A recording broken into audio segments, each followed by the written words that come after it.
Momen Ganjar Pranowo ledek Reza Rahadian dengan sebutan Mas Aris. Jadi Mas Aris. Apa Pak? Aduh Pak. Dari tadi saya udah seneng-seneng loh Pak, nggak ada embel-embel itu loh Pak.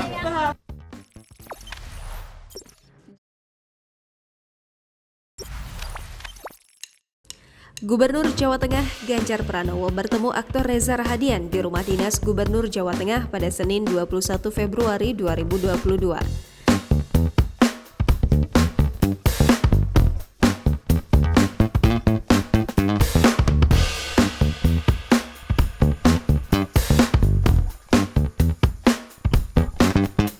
Membicarakan izin soal acara malam nominasi Festival Film Indonesia tahun 2022 yang akan digelar di kawasan Candi Borobudur.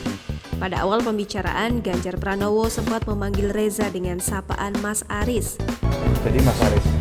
Apa Pak? Aduh Pak.